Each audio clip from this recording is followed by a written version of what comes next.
Hi, everybody. Dan Illman, Matt Bernier. The DRF Bets Race of the Day for Sunday, March the 4th. Race number 6 at Santa Anita. We're kicking off the late pick 4. And if you sign up for a new DRF Bets account, we've got a brand new deal. A $150 sign-up bonus. All you have to do to access that bonus, go to drf.com/join. Use the promo code TV150. Let's take a look at this field of optional claimers getting set to step 9 furlongs on the Santa Anita turf. You can access free Formulator past performances for this race on the Race of the Day event page on drf.com. Download them and handicap along with us. We're going to take this field in post position order, beginning with the number 1, Tequila Joe, 4-1 on the morning line. Joe Talamo takes the mount, and Tequila Joe, after the Thunder Road, he really didn't do much running, and I turned to you, Matt, in the office, and I said, that was a rather inoffensive race. I thought Tequila Joe ran okay, considering he really didn't have much of a chance as a 33-1 shot. This field makes a little bit more sense, but it's hard to ignore that he's done his best running at Del Mar and not Santa Anita.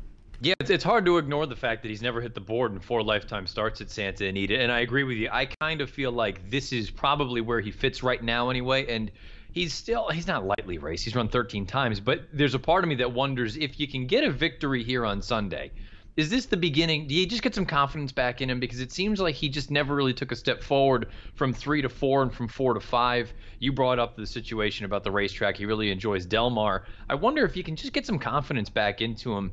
Maybe he can still be an effective horse. I think he has enough tactical speed to work out a good trip, maybe in the pocket or a little bit further behind, while saving valuable ground going into that first turn. And while he's 0 for 4 at Santa Anita, you know, he's ran 3 of those races in stakes competition. The other one came off of a year layoff, so maybe it's a little early to write him off. I don't mind the fact that he's dropped in for a tag. He's already through his conditions. He's shown that he's probably not a stakes horse, so he fits for the 62.5. I think he's a contender. The 2 is Play Hard to Get. He's 12-1 on the morning line. He's a 7-year-old, and he hasn't won a race since 2015. But his most recent start on turf 2-back, that was a much improved effort behind a really sharp horse in Hayabusa 1.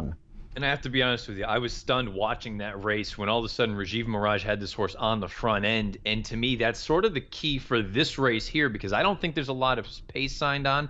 If they ride him the way they rode him 2 starts back, and you brought up Hayabusa 1, he came back, nearly won that stakes race against Sits in the Post with a 1-on-1 buyer. You had some other good stuff. The 7th place finisher came back to win next out with a 91.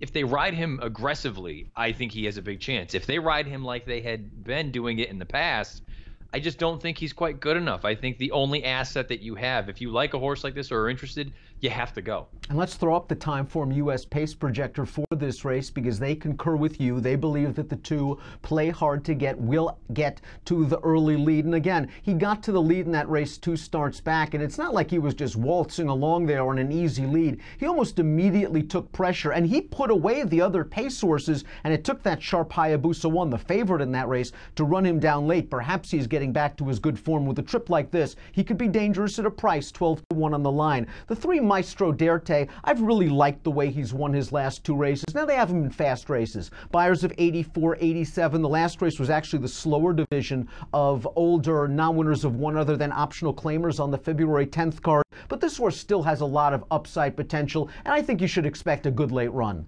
Yeah, I agree with you. You know, I kind of feel like if you think that many of these other horses, you kind of know what they are. Maybe they're just more nibblers than necessarily winners.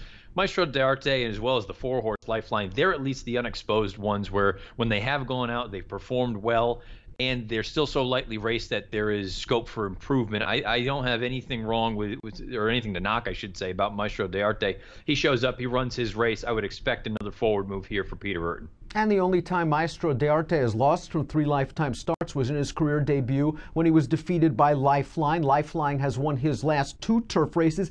Didn't really love the field he beat last time out. Those horses are sort of mired in the low to mid 80s from a buyer standpoint, but it was coming off of a solid layoff, and he can build off that race for Dick Mandela. Yeah, he certainly can. I agree with you, though, about the horses that he beat that day. The runner-up, 83, 3rd place, 82, 4th place, they came back with an 84. So he was beating a little bit lesser as far as company is concerned. The odd thing, I found I don't want to say a rare negative, but I mean, negative formulator facts for Dick Mandela, kind of few and far between. Past 5 years, turf winner last out, 2nd after the layoff, only 1 for 29 with a 15-cent ROI. So, again, all the reasons that I said prior, where he's lightly raced, he seems like he just shows up and runs, those are positives. that formulator fact would give me a little bit of cause for pause. Third start of the form cycle for the number 5, Ronald R. for Simon Callahan. Made his North American debut going down the hill. Actually took a little bit of money, and he was just in too tough and against the streaking Conquest Tsunami. I just expected a little more last time out, and I know Colonist has some potential. I needed to see a little bit more fire in the lane. He might fit well at this level, though. I guess I'm a little bit unsure about the distance. What is his game really? Because he won one of his only victories anyway overseas was at 7/8 of a mile, and I know over there maybe that plays a little bit longer over here. Mile and an eighth, I'm not entirely sure that this is a distance I'd like him at. Cafe Flavor, the number 6, got a really nice setup 2 starts back, winning at Del Mar in a mile and 3/8. He returned off a 2-month layoff in that race that featured Play Hard to Get, and he just was outpaced on the turn, didn't show a lot of interest in the stretch. He's been gelded since that start. Listen, he's got buyer speed figures 2 and 3 back of 91 and 90, but that last race, he just didn't fire at all. It didn't fire. Now you've got the gelding process. Maybe that wakes him up a little bit, because if you think he can get back to those 290 buyers, the 91 and the 90 from 2 and 3 starts back, he certainly fits. I am a little bit curious about the distances. Note that victory 2 back came at a mile and 3/8, and that good sort of late run 3 back came at a mile. I wonder if this is going to be right in his wheelhouse. We're closing in on 2 years since the last win for the 7, Royal Albert Hall. He does have some back class. He has multiple grade 2 placed in his career, but when you look at that lifetime record, 29 starts, only 2 wins, 7 seconds, 7 thirds. He's just the kind of horse that seems a lot more attractive on the bottom of single race exotics. Yeah, to me, he's the perfect underneath key. He doesn't like to win races very often. He's going to come with a run, probably run second or third, at which should be a fair number. Prince of Arabia completes the field. I didn't think he had the greatest trip. When a little overmatched in the Hollywood Turf Cup, he just leapt right up at the start, cost himself about 2-3 lengths, tried to get into the race with a 4-wide bid in a race with no pace entering the final turn, and he understandably flattened out. The problem is, and I guess 2 starts back, you can simply say he wasn't ready off of the layoff. If you go back to his race 4 back, that's probably the best race to evaluate him. It's an 88 buyer. It makes him a fringe contender. Yeah, it certainly does. To me, he feels like a little bit of a watered-down version of the horse just to his inside, Royal Albert Hall. But at the same time, Prince of Arabia in the past, in another lifetime, I don't know why all of a sudden he's just been taken out of it. He's shown some speed. And if you think that maybe this pace doesn't develop, who's to say that Pereira doesn't get into this horse, use him aggressively, have him positioned just off the 2 horse, and if the 2 doesn't stay on, maybe Prince of Arabia's got a big shot at a big number. Let's take a look at our top picks for the DRF Bets race of the day for Sunday, March 4th. You're going with the 2, Play Hard to Get. Can't argue with that price on the morning line, 12-1. Can't argue with that time form U.S. pace projector if it plays out that way. Yeah, fingers crossed. That's kind of the way I'm hopeful. I think Rajiv, ride him the way you did 2 starts back, because, again, that was a good field. Hayabusa 1 is a nice horse. I think if he runs that race, I think he's got a big chance in here.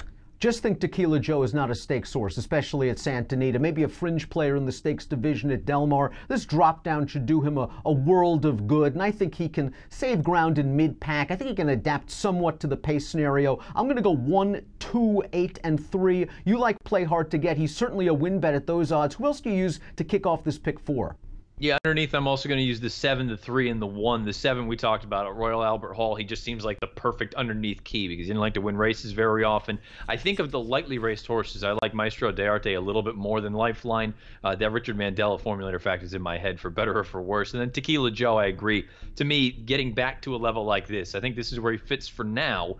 If he can build on this, though, I'm not totally ruling out the possibility that we get back to Del Mar in the summer. Maybe he can get back into a stakes race. I'd bet Tequila Joe at 3-1 or 7-2. In the pick 4, I would lean on Tequila Joe and Maestro d'Arte underneath for me with the 2 and the 8. Again, if you're playing from home on Sunday, consider the new DRF Bets offer. It's a $150 sign-up bonus when you go to drf.com/join and use the promo code TV150. Approximate post time for race number 6, kicking off the late pick 4 at the Great Race Place on Sunday, 3 o'clock Pacific. Good luck.